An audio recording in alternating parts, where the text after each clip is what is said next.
Launch all sequence has started. Crew one for all.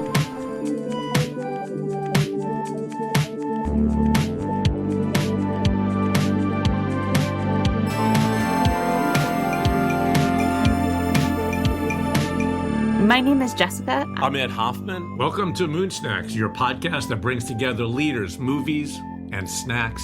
Right now we're on the launch pad. You guys can't see this, but there's a massive rocket behind us. Now that we've got the funds for a moon mission, we now decided that our guests are going to get sent up one at a time with 3 films to take with them. Only 3, not streaming Netflix situation. They get 3 laser discs. Well, it's a weight issue. When you're going on travel, you have to minimize weight. You also have to things that can deal with radiation. In addition to the 3 films, they're also going to get a snack. Yeah. Which is only 1 snack, but they get endless amounts of it, and a book. Really? I mean, what more would you want? Maria has quite an introduction. I'm so excited for her as a guest. I think we're both fan readers of hers. Maria Tatar is an academic. Her expertise lie in children's literature, German literature, and folklore and fairy tales.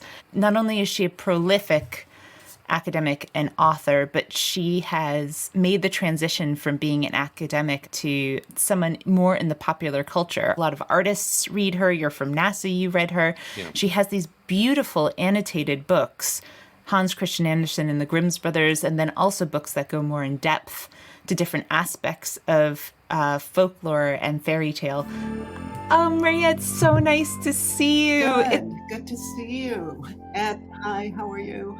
I'm a little bit nervous. I'm sure Jessica told me that I have loved your work for decades. It had a major impact on NASA. I'll tell you this right now, that I learned to get comfortable about the importance of story.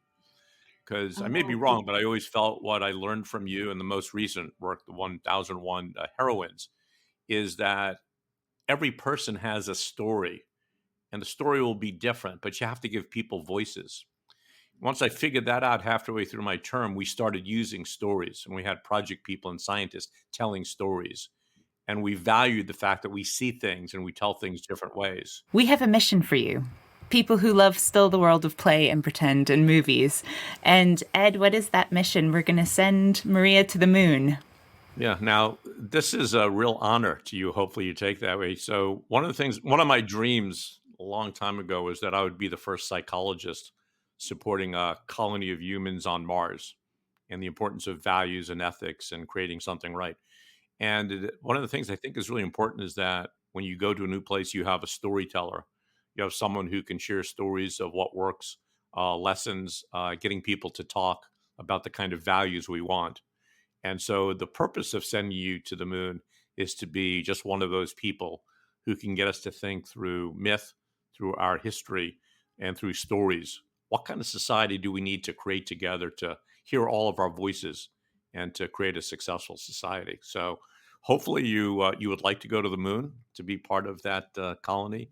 But that was our vote to have you as one of those early people on that colony. I have to say that, I was always a sun worshiper, as many of us are. And it was only sort of in my 40s that I became moonstruck, that, something, I'd like to think of it as becoming a lunatic. And, Nathaniel Hawthorne writes in The Marble Fawn about magic moonshine. And I had never understood that until one evening, and I don't wake up in the middle of the night very often, but woke up at 2 a.m. and I felt restless. And for some reason, I decided to go outside. I went into my backyard, and it was lit up by the moon. In this way that was so extraordinary. I mean, I think I must have stayed there for close to an hour because I had never seen anything like it. And I think it's captured in Moonstruck to some extent. But I suddenly understood, too, why the moon figures so prominently in children's literature with Goodnight Moon, Papa Go Get Me the Moon, In the Night Kitchen. So yes, I love the idea of landing on the moon. And I don't know whether you thought about whether I would be marooned there or would be able to come back. But I'm assuming I'm going to be there for a long time and need some powerful entertainment. You certainly will. And 3 is, I know, a hard number to choose, but you will get 3 movies to take with you. So, Maria, what would be your first film be? I think my first one is E.T. Still bumpy. We'll have to walk from here.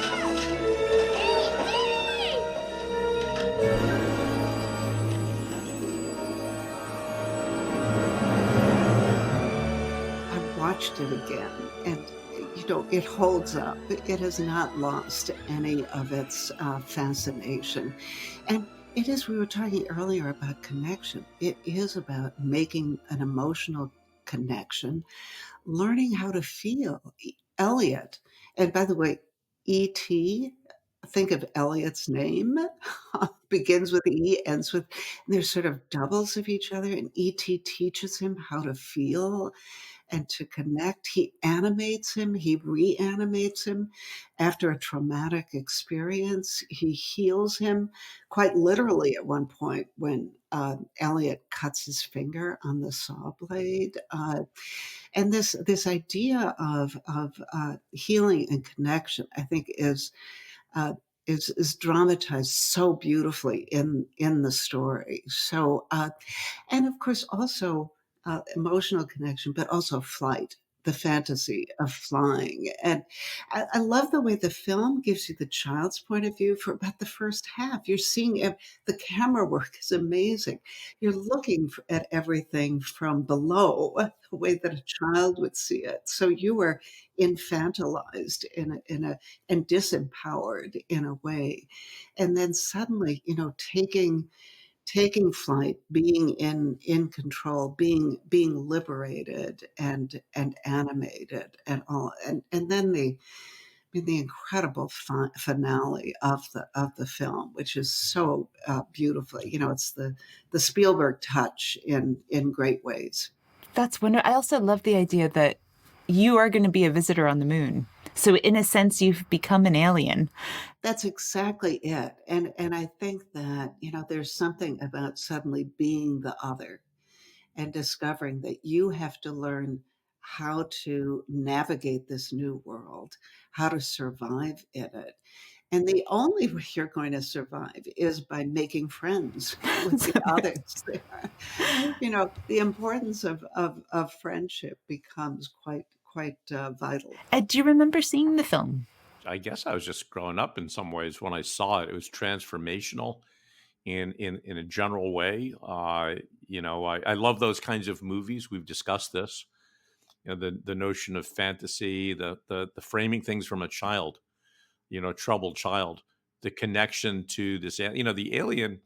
Maybe up until that time, typically aliens were things to be afraid of. And the thing that was amazing about that was this was the alien was the good soul, and it was the people you had to worry about. And I remember watching that and seeing it. In some ways, it had a pathos of the Bride of Frankenstein, where the monster, if you watch that closely, is this soul that is animated and has to deal with people trying to throw things. I always remember that scene where he's with the hermit, and they're establishing a friendship, and people bang in and they don't want it, and they start. So the thing with E.T. in a very cute way is that they turn the alien into a person of respect and appreciation and love, and you see how people have problems dealing with that. The question I was going to ask when I thought about that for you, Maria, is in your work in terms of the heroine and 1001 Faces.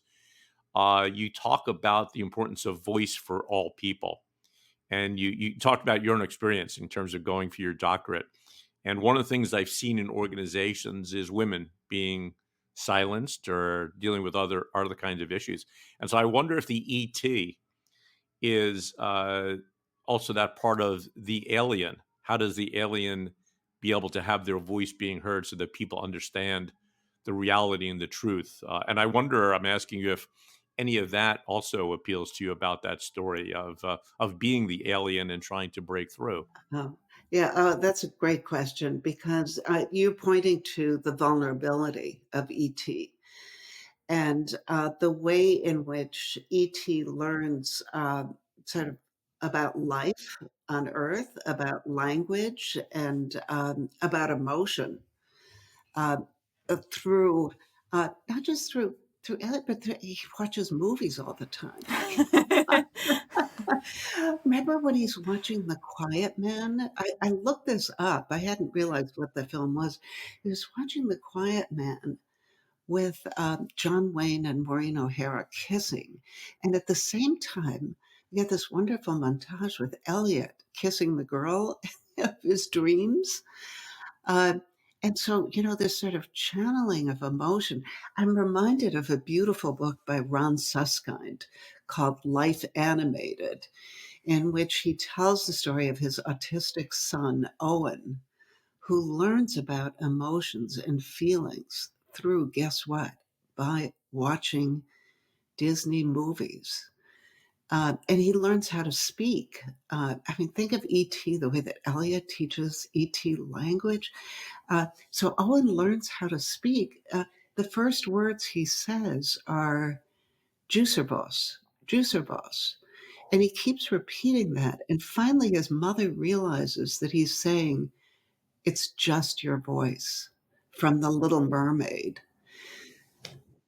And so yeah, ET takes up all of these, fundamental questions about life and connection and friendship and vulnerability and learning, having somebody help you acquire a voice, because we don't do that on our own. We need other people to be our supporters. And I think with the Me Too movement, one of the things we forget is that many men were heroes and champions. And I think we don't celebrate them enough. I think of my mentor in graduate school, who, was just, I can think of the first time I met him as an undergraduate applying to Princeton. I was from the Middle West. I was really scared. And there he was, this distinguished scholar who gave me a long tour of the campus and was so encouraging. So those voices have to be heard too, I think. Can you paint me a bit of a picture about child Maria? I was an introverted child. I was the child of immigrants. I came to this country. My traumatic experience was going to kindergarten and howling. I think my poor sister could hear me howling from upstairs because there I was surrounded by, I mean, it was the ET, maybe, gosh, Jessica, what a great question, because I just realized I don't identify with Elliot. I identify with ET. Uh, you know, Alone in a sense, navigating this world in which I don't understand anything. It's a new place, and the place where I found refuge, where I found, I mean, through friendship, of course, too, but also in the library, reading and in books, and that was my way. We call reading escapist, but it's an escape into adventures and all kinds of extraordinary things. And so yes, that was the place where I think I found ways to sort of compensate for being someone who felt very much an outsider, an alien, because we were the poor people in Highland Park, Illinois, which was a kind of very prosperous bedroom community, suburban community. I, we were just fine, and we were not living in car. If you think of the horrors many people are experiencing today, it was, and I always had the comfort of a very solid family. But reading the characters in books became my companions in many ways. Absolutely. And instead of escapism too, it sounds resourceful to find solace in stories because they allow you to reframe your own position and find your own voice and see yourself in a story or like a hero or like a character. Exactly. So, yeah. Yeah. Yeah. And I think not just see yourself in the story, because sometimes I think it's important not to see people who are like me, but to see people, to witness what other people have gone through, and to form that bond with them in strange ways. ET is certainly about home, getting home, finding home, and it's interesting to me the way they finally get to the point where they appreciate ET and they love ET, and they're sad because he's going home, and he explains that it's about the home. And I wonder, I guess, like a question for you, Maria, is the core of myths and stories and folk tales really about, in some ways, a search for a home, a safe place, a comfortable place? Right. I mean, think of the Odyssey, the journey back home. And, we think that fairy tales, of course, are all about the family, the hyper dysfunctional family, and, the fractured family. And how do you not necessarily get back home, but create a new home? I'm always perplexed by the fact that uh, scholarly literature, or academics think of fairy tales as domestic versions of myths, or as kind of the old wives' tales, tales told by women about family life. And yet, you look at myths, the Greek gods they're all also hyper dysfunctional families. And so, if you look at streaming today, at our entertainments, at our electronic entertainments today, at the core of so much of it, Sopranos to Stranger Things, all of these series that we binge watch are at heart. There may be another world out there. That other world often becomes an alternate, as in The Sopranos. They become a family, a parallel family. So, you've either got the structure of the parallel family or the alternate family, the one that sort of makes up for the horrors of the first family. So that's something that I think, always need to work through. And as much as I was saying before, that my circumstances as an immigrant child were by comparison uh, fairly comfortable, even in a prosperous. There's dysfunction in every family. As much as we love each other, there's always conflict and turmoil and rivalry. Yeah. I think that's because none of us are fully aware or realized individuals, so we kind of all are bumping up against each other. I don't know one family that I can point to and say that's highly functional. I think highly dysfunctional seems to be a bit of the norm. But I think that's what, this idea of sort of teach us about expansive generosity too. The move that makes you feel big and powerful and heroic is the right move. Absolutely, absolutely. Oh, I'm into that. And so, Maria, what a rich vein ET is. I love this choice. It's yours. You get to bring it to the moon. Tell us, what is the second film? Oh, my second choice is Shawshank Redemption, and gosh, all of the I'm with the heroes here. I realized, oh gosh, I don't have any heroes, but never mind, because Shawshank is such a brilliant film. The next morning, right about the time Raquel was spilling her little secret, a man nobody ever laid eyes on before strolled into the Maine National Bank. Until that moment, he didn't exist. Except on paper. May I help you? I did rewatch parts of it, and I realized, I'm looking at it now through a different lens. And in some ways, I see this film as having a powerful subtext about slavery. It's about prison, but prison is a sort of metaphor. But let's get back to, the film when it was made. And I think that there's a kind of that moment of a cinematic rapture, where, for the briefest of moments, every man in Shawshank was free. That's the voiceover from Morgan Freeman. And how does this happen? It's when Andy decides to well, speak truth to power, stand up to authority. And he plays this beautiful duet from The Marriage of Figaro. He broadcasts it into the prison yard.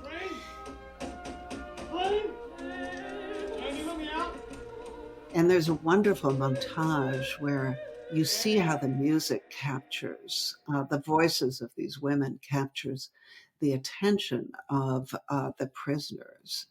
And then, they are all just standing there in this reverent moment.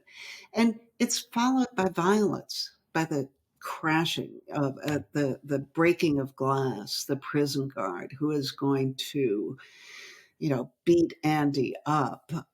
So it is the briefest of moments, and yet it is a kind of liberation with the promise embedded in it of hope, something that Andy holds on to, that he clings to, and that Red is always dismissing as silly and frivolous.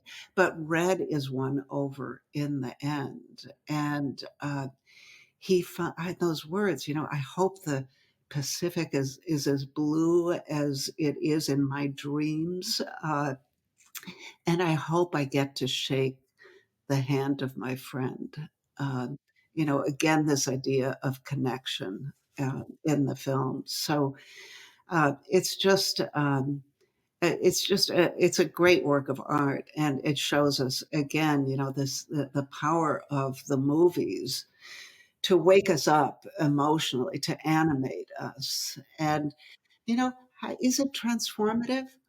Are we changed? Who knows? The psychologists will analyze this and say, well, for 20 minutes we are.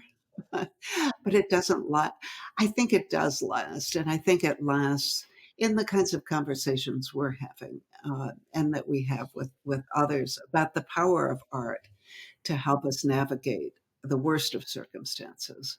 One of the things I think that you're talking about is the importance of hope. And I think it was interesting that at the beginning, Red is talking about hope as a dangerous thing, which to me seems to fit with, again, many stories and about the danger of it.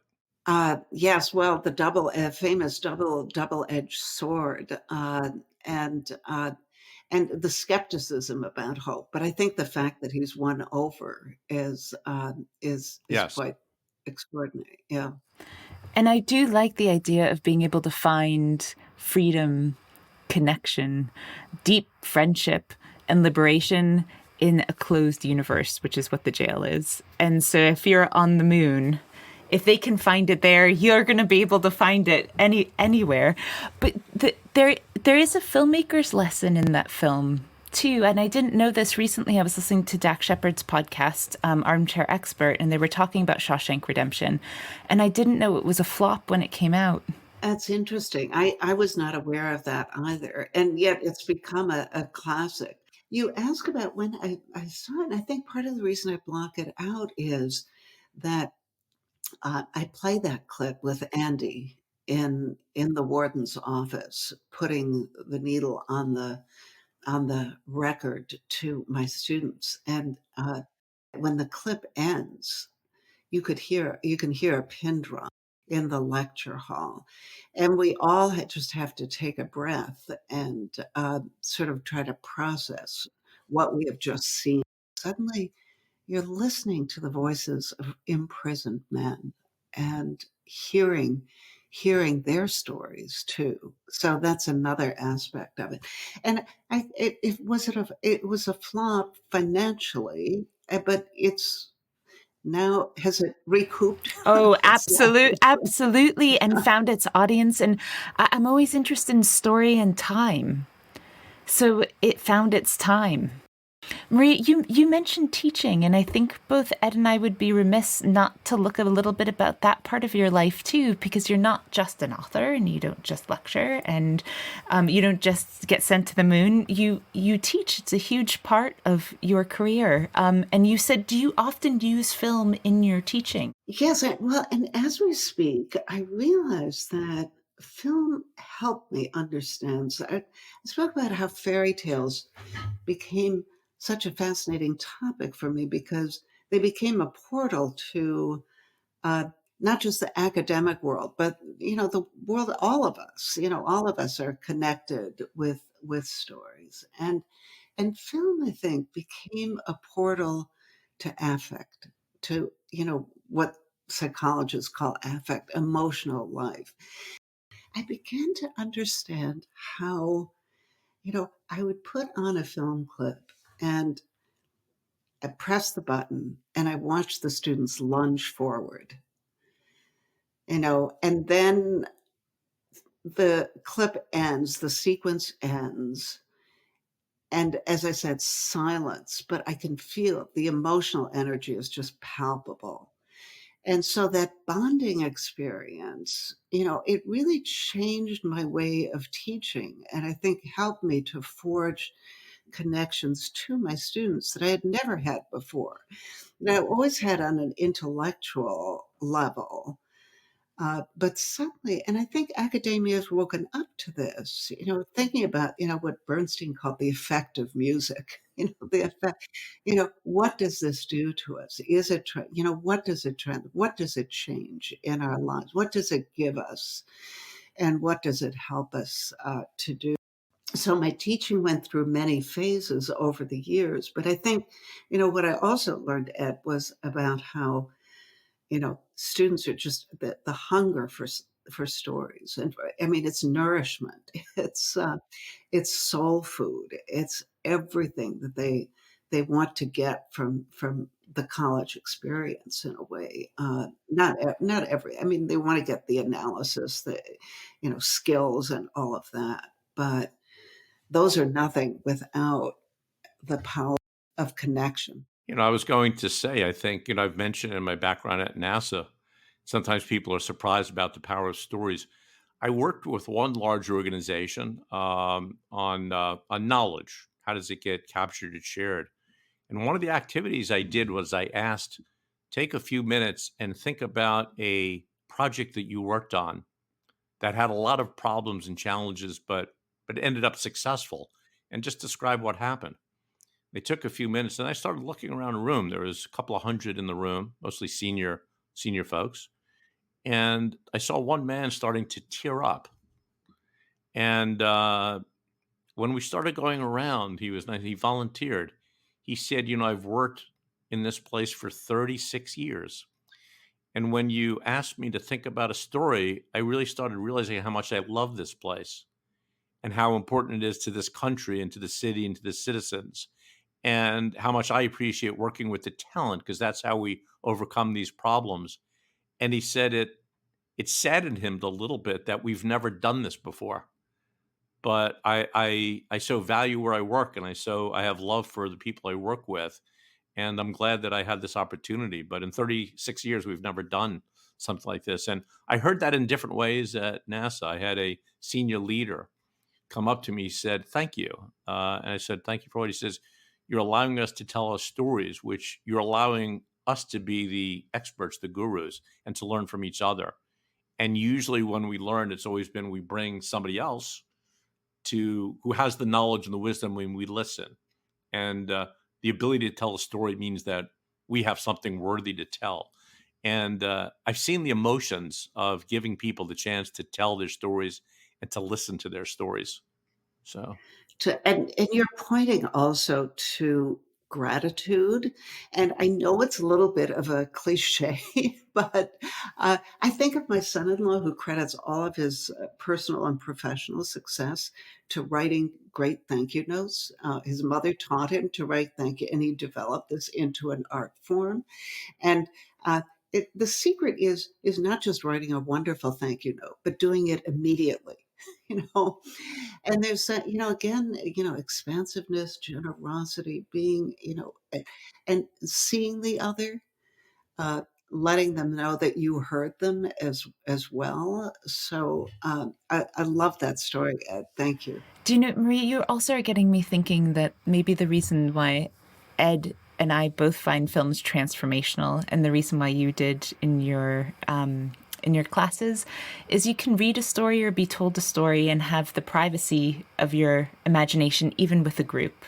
So, but all of you are hearing the same story and seeing a different one.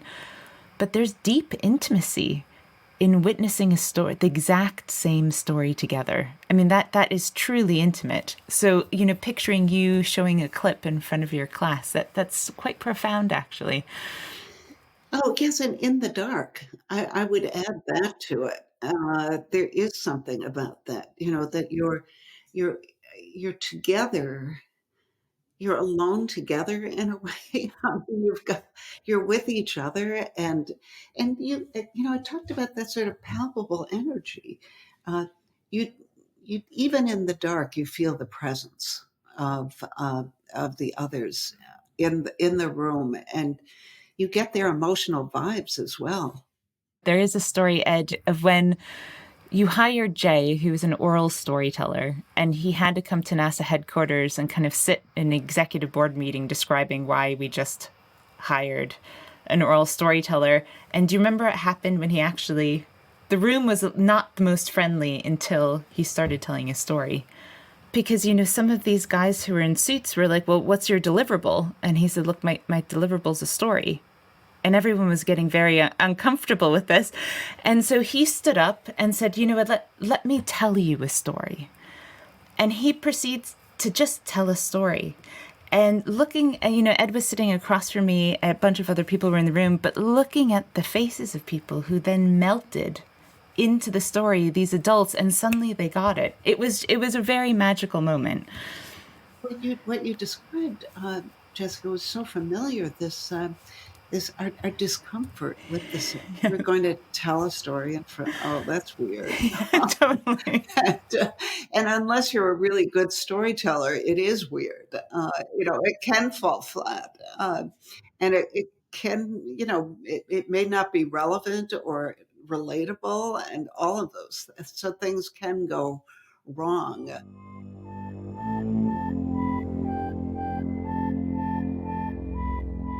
Maria, what is your last film that you'll bring with you? Oh gosh, well, I think getting to back to aliens, feeling like an alien and an outsider. I've chosen Get Out. Toothbrush? Check. Do you have your deodorant? Check. Do you have your cozy clothes? Got that. What? Do they know I'm black? Should they? You might wanna, Mom and Dad, my black boyfriend will be coming up this weekend. I just don't want you to be shocked that he's a black man. I ain't never seen you like this before, bro. Meeting family and taking road trips. Don't come back all bougie, man. Come back, get your damn pants up to your damn stomach. And I have to do full disclosure because it was produced by my son-in-law, who specializes in horror, who managed to rejigger, recontrol. Jason Peele managed to, or Jordan Peele, sorry. My son-in-law is Jason. Jordan Peele sort of reconfigured the tropes of horror, and he took a story that is dear to our hearts, Bluebeard, and reverse the gender roles. And Hollywood is so great at pushing the refresh button. And the reason I mentioned Jason actually is that Jordan Peele took the script to something like 20 odd studios, and everyone said no. And it was only thanks to an intern working at Blumhouse that the film got made. Well, it may have gotten made eventually anyway, but sooner rather than later. Uh, and I'm still so curious about whether, this is a story about domestic violence way back when. Charles Perrault put it between the covers of a book. It's about a serial murderer. Bluebeard is about a serial murderer, domestic violence. And then suddenly we have a woman in the role of Bluebeard as the villain. And um, and so, it just it suddenly it's a film about race in America.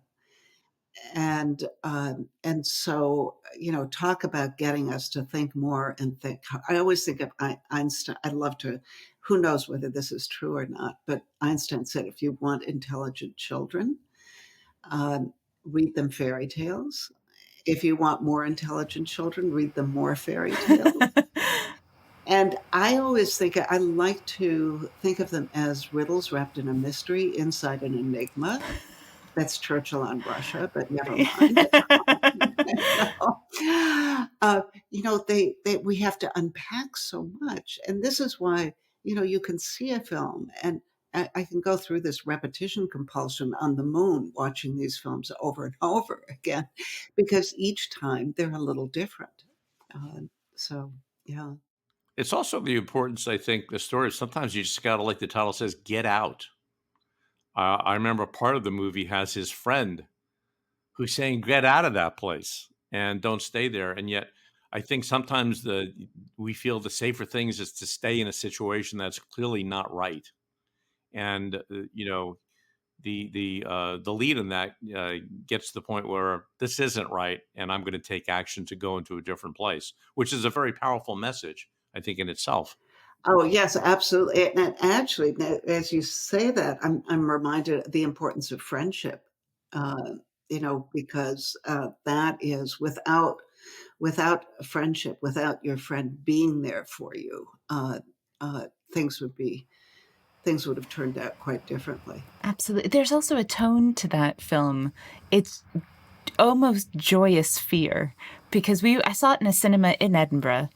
In a really old cinema, these plush couches that you kind of just sink into. So while she's doing the tea moment, everyone could feel themselves kind of get sucked in. But the sunken place. In the sunken place. But people were screaming aloud and then laughing.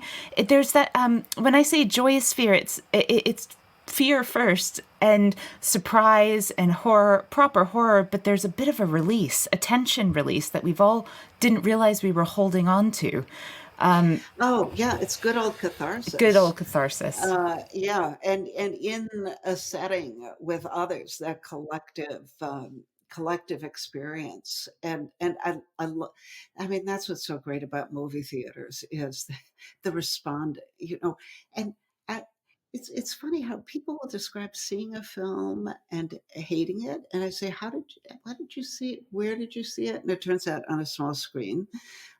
And then the person next to me will have seen it in a movie theater and will say, it was great. We were all laughing and,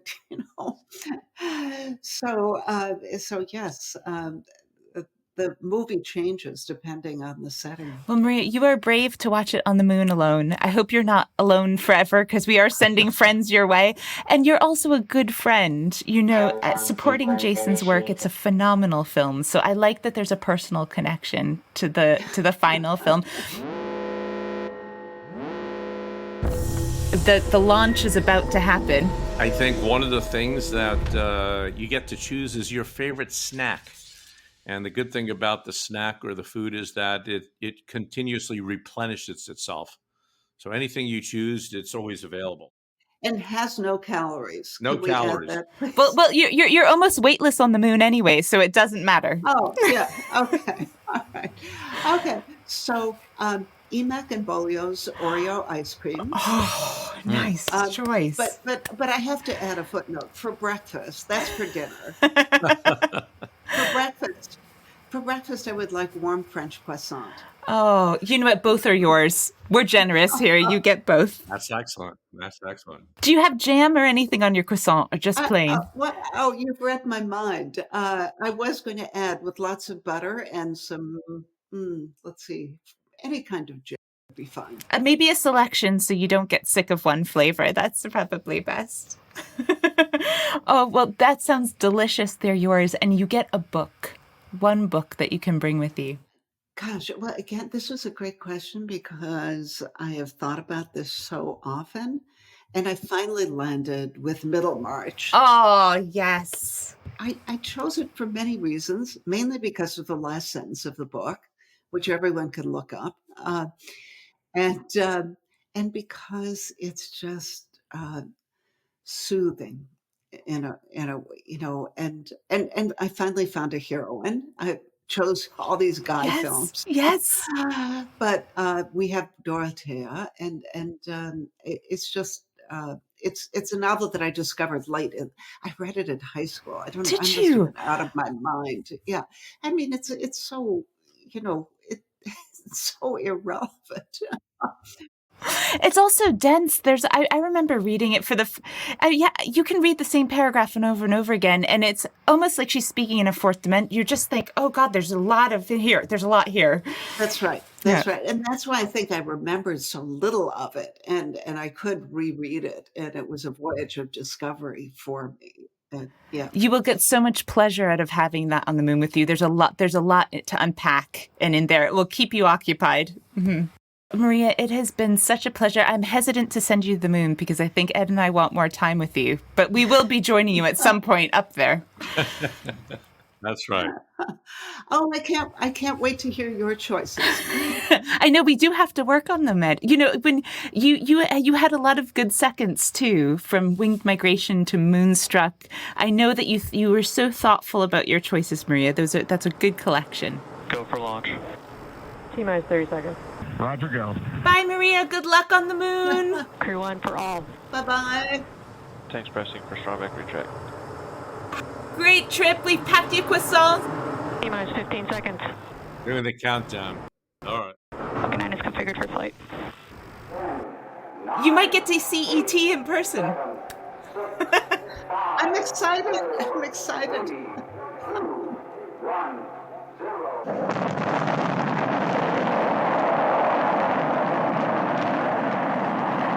Stage 1 propulsion is nominal. Power and telemetry nominal. Thank you so much, everyone, for listening. Thank you for joining us. There's no good story unless there are people to enjoy the story. We'll see you at our next podcast, and if you have ideas, let us know. Moon Snacks is supported by Highlands and Islands Enterprise and Light Dark Light, with hosts Jessica Fox and Ed Hoffman and special guest Maria Tatar.